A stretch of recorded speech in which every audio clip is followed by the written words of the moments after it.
Bonjour chers internautes de la page de Samben Bulle officiel. Bonjour à vous qui suivent mes publications et à vous qui suivez mes poèmes et émissions. Bonjour l'humanité, bonjour Sénégal, bonjour chers patriotes et citoyens. Bon, c'est Samben Bulle, le poète griot, la voix des malheurs qui n'ont point de voix. Bon, aujourd'hui, je suis ici dans mon pays, qui est une émission qui lutte pour la démocratie sénégalaise, pour une bonne constitution sénégalaise, pour les droits humains sénégalais.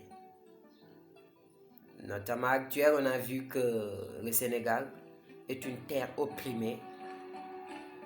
Tous les droits sont bafoués, toute constitution est saccagée. ñu xool buñ koy gis dañ ci naan ma tey la ñuy doxale dama am doole lu ma neex def te it waru njiit son excellence monsieur le président Macky Sall yow vous êtes le père de la nation yow yaay bàyyi réew mi amul dara la war a def pour gaañ ñu boo ko defee xamal ni dangaa juum ñëwal toogaat ak ñun ñëwal waxtaan ak ñun ñu xelal la li Sénégal di dund metti na ruslu na gàcce la ci ñun gàcce la ci ñun ci ñëpp ndax wax dëgg fa yàlla nguur laa bëgg ba tax nag lu ma neex laa def loolu son excellence yow yaay suñu bàyyi réew yow yaa war a nekk le premier à respecter la constitution nit ku lay pousser ci loolu di la xelal loolu sax ne ko ba mu xool la ne ko suma réew mu ma ñor man je voyais une personne en vous boo xamante ni dafa am engagement man j'affirme que yow bonoo vous n'êtes pas mauvais mais ñi la wër ñoo bon ñi la wër ñoo la def des policiers des mooy def un policier un rancunier un homme sans cœur ñoom tamit nañu xam ni dañoo juum ndax nekkatuñ ci jamono joo xam ne dañuy tooñ nit tëj ko jàpp nit tëj ko nekkatuñ ci loolu on est dans une ère de la modernité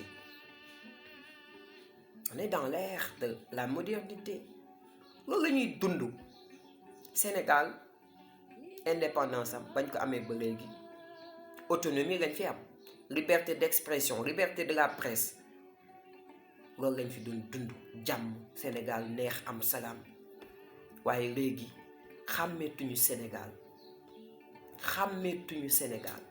ndax lan yéen a ko waral yéen gouvernement bi ngeen baal ma su may baay ngeen su may ndijaay ngeen waaye tamit dëgg moom bu jotee famille amatul gloire amatul respect tamit dañ koy teg fee waaye tamit avec une modération waxuñu pour wàcce leen pour toroxal leen wala pour saaga leen wala dara déedéet loin de ça mais dañoo wax comme un témoin de son peuple.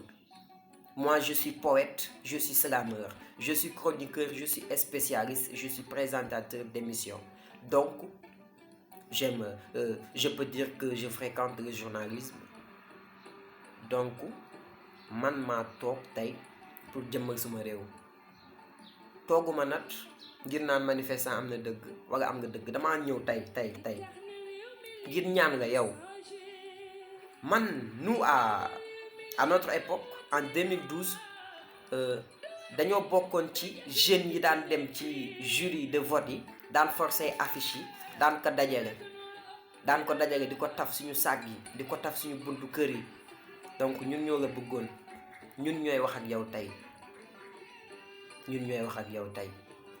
di la wax ni ñun ñoo la faloon son excellence donc boo demee ba yëkkati dara di def dara yoo xamante ne dañuy rey xanaa sax sa yaram war a daw nga xam ne ñun ñoo la faloon ñun ñi ngi dee force de l'ordre ñu ngi ñuy rey yow nga toog ñu ngi dund lu metti nga toog ñu amatuñu xëy amatuñu dara ñu ngi jàpp ay nit di takkal ay nit di leen tëj waxoo dara même bu dee problème civil tamit am na lu xel mën a nangu xam nga ni lii nii ce sont un complot.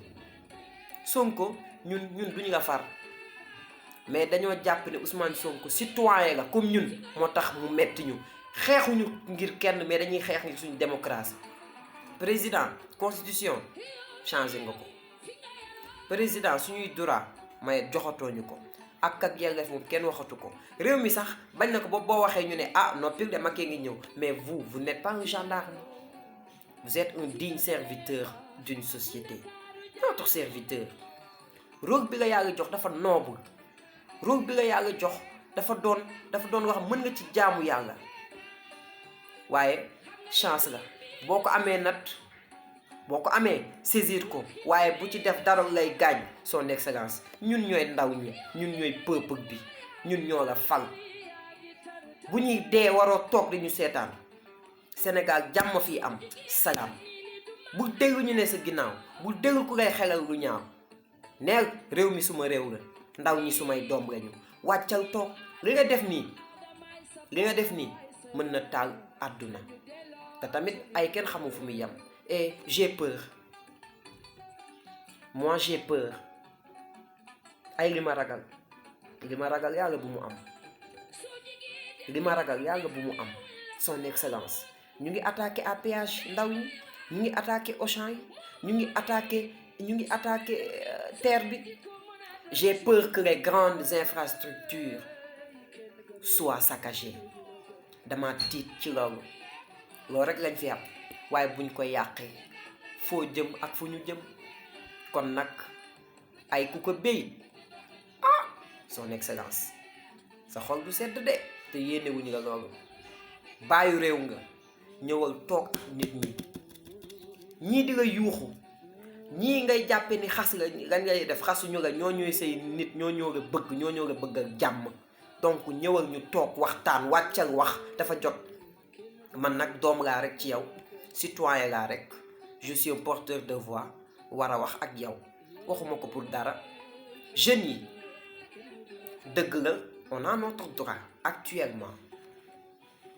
tant que joxuñu suñu démocratie duñu bàyyi, dañuy àndandoo di xeex parce que ñoom moom suñu réew, kenn duñ ko yàqal. ku ñu bëgg a rey tamit dangay sonn, boo reyee ba sonn dañuy def lu ñu bëgg a def. donc rey beeg def lu ñu bëgg a def, forcing beeg loolu yëpp ba nga mu ci àgg, génn nga wax ak nit ñi.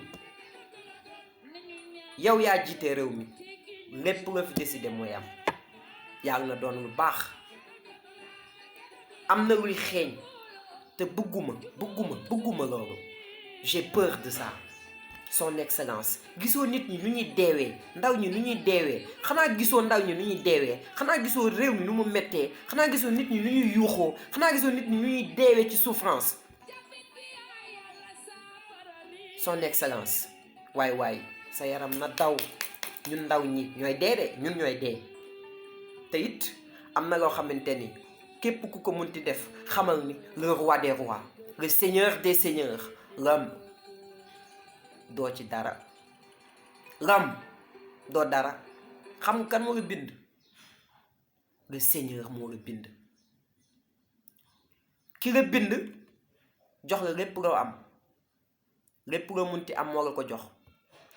donc son excellence, fàttaliku kooku te lépp looy def si gil nga xool ko te xam ni un jour viendra. ce jour, l'apocalypse, yaa nañu yàlla suturaak dugal ñun ñëpp àjjana. waaye ni nga dëkkee nii yéene wuñu la ko. waaye yàlla lu mu wax, nekkuñu des religieux, mais xale yu foo sax di raam sax xam nañ ko. defal li ma la sant ma dugal la àjjana, boo ko deful boo dee ma duma la. ñaanawuñ ko kenn. nit ñee ngi dee, ndaw ñee ngi dee, nit ñi metti na. delloo ñu suñu moomeel. ñun ak Amadou Sall on est des frères. say doom ak ñun ay frères lañu. donc bu ñu privatiser, bu ñu mettital, bu ñu xoxatal. lépp loo leen defal loolu nga ñu war a defal ko askan wi. delloo ñu suñu droit, delloo ñu suñu démocratie, bàyyi suñu constitution, indi jàmm, toog wax ak nit ñi. te tamit nga renoncer sa politique bi, parce que sa politique bi du lu baax, jëmewul kanam. nit am na looy def njuumte la du ñàkk xam-xam boo amul xam-xam doo fi toog duñu la fal. Vous êtes un digne président, j'affirme. Man bokk naa ci ñuy prouver que yow bono mais ñi la wër ak ñi lay conseiller baaxuñu donc jëleen nga teg leen fee. ñooñu tamit bu fekkee dañuy juum nañu xam ne lu ñu nekkee baaxuñu ñun ñëpp benn lañu ñoom moom suñu réew nañu toog liggéey ko wàccal xool askan wi bàyyi ñi ñuy frustré ak di leen opprimer képp ku nekk ci droit nga bàyyi ko droitam ku nekk ci droit nga teg ko ci droit voilà mais tooñ nit complot nit jàpp ko tëj ko Ousmane Sonko deful dara wax dëgg fa yàlla deful dara. nañu xool tamit complot bi ñu ci nekk ñu jéem a lijjanti loolu parce que lii bu dakkul dinañu dem ba Sénégal da ngay dox romb sa morom rey ko dem sa yoona ci lii rek lay tukkee. donc nag balaa loolu di ñëw nañu toog waxtaan ñoo bokk suñu réew yaay suñu baay ndaw ñi ñooy say buur citoyens yi ñoo say buur yow vous êtes notre serviteur et un digne serviteur bu ñu seetaan ñuy dee te tamit ay du yem ci bopp borom gaal boo ci dee tukki da ngay ñaan gaal nga mucc waaye boo ñaanee nga mucc day metti rek ndax ñëpp dina am ñu bari ñu dee te sa maam nee na sama bopp ak sama bopp dafa bokk te wute. am na bopp boo xam ne boo toppee sa xol ak sa njumte fa nga béjjandi sax boo mbëkkee da ngay gaañ te it du gënal sa réew après looy def cëy bu ma xamoon rëccu waaye rëccu day fekk jëf wees. am na bopp boo xamante ni fa la dignité di am fa la respect di am fa la noblesse di am ci la fierté di am moom mooy la présence physique. donc ñun on est des nobles jariñ ñu liggéeyal delloo ñu suñu démocratie bàyyi nit ñuy xoqatal delloo ñu suñu droit suñu àq ak suñu yelleef te ces institutions que vous avez pris le couvre-feu et autres yow loolu am na mais teew ñu ngi dee. mais loolu même bu dee am da ngay andi une bonne communication nga communication bu baax ñu àndandoo xeex corona mais ñu ngi xeex corona jeexagu nga ñuy bëgg tamit di noot waaye loolu tamit son excellence bàyyi réew mi le père de la nation s'il vous plaît reculez-vous te tamit ay ku ko béy sa bopp lay teere te lii xeeñ ay lii xeeñ ñëpp xam nañ ko lii xeeñ xam nañ ko. J'ai peur que le Sénégal copie la manière de la Chine aux années passées. Chine demoon na ba amul dara tekkiwuñu dara te tamit kenn dogal ko ku dul ñoom ndax ñooy xeex yàqal seen bopp bañ ca pare dañoo sonn liggéeyaat ba ñu am ko bu ñu nangu loolu. balaa loolu nag wàccal xamal ni fi nga nekk du foofu ñëw a toog ak ñun ñu àndandoo dem ci yoon bu baax bi ñu liggéey nga bàyyi fi suñu démocratie bàyyi fi suñu constitution joxuñ suñu àq ak yelleef te bàyyi nit ñuy xoqatal ñu jàppale la dooleel la nga liggéey. boo ko mënul kon nag nga la waay bàyyi ñoog suñu réew nga la waay bàyyi Amadou Sall ba ñu nekkee xale dañ daan foowee bàyyi Amadou Sall kor Marème loolu neewoon fierté ci ñun neexoon loolu ci ñun dem ba ndaw ñëpp ku ñu ne Macky Sall sax muy gañ ak biiñ donc kor Marème bàyyi Amadou Sall bàyyi réew mi ndaw ñi ñoo say buur citoyens yi ñoo say buur respecté ñu. C'était tout pour aujourd'hui sur l'émission Mon Pays tooguñu fi pour dara dañ fee toog di fi jouer fonction régulateur di wax ndaw ñi dëgg la sax ñu ngi marche waaye yàq bi metti na li ñuy yàq ñoo ko moom te Auchan yi ñuy yàq am na ay citoyen doomu sénégalais yi nekk France di fa liggéey créer seen entreprise bu ñu béy ay bu ñu ko béy am na ñoo xam ne dañ ciy ànd pour yàq ànd ci pour sàcc ñooñu bu ñu leen topp ils sont des irresponsables yow xanaa loo bon ba ñu laal sa base sa ciment muy sa démocratie lu mu metti nga jubal ñu xeex ko mais ànd ci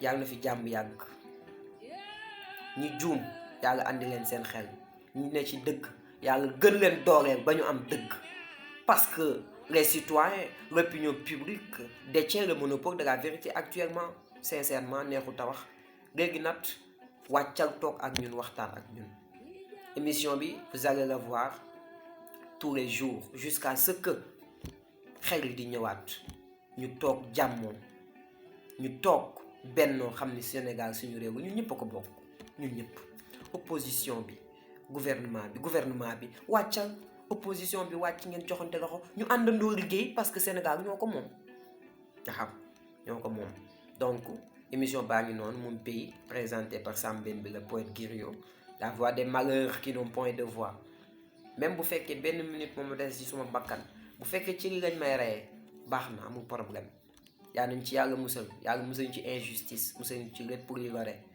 émission bi nag sama mag suma xarit Niga Baye Style moo génn ci tenue bu rafet bi moom ku bëgg ci tenue yi da ngay dem Kër Massar arrêt Sotrac woo ko ci 77 167 97 72 montre bi accessoire bi Atou Diagne suma mag ji moo ci génn borom Daaru Xudoos shop rond-point Kër Massar moom ku bëgg ci montre vert des lunettes et accessoires daal en grosso modo da ngay dem ci rond-point Kër Massar woo ko ci 77 796 19 11 di am ku may encouragé di ko félicité muy suma mag Kiné Diop moom bu ma nekkee ci marché rek bu ñu nekkee ci marché ma xel day dem ci moom parce que jigéen bu jàmbaare la ba ma nekkee booy ba tey ci liggéey laa ko xamee moom dafa créé benn GIE qui s'appelle GIE Kër Bada dafay jaay des produits agroalimentaires des cocos à base de lait fabriqué avec lait et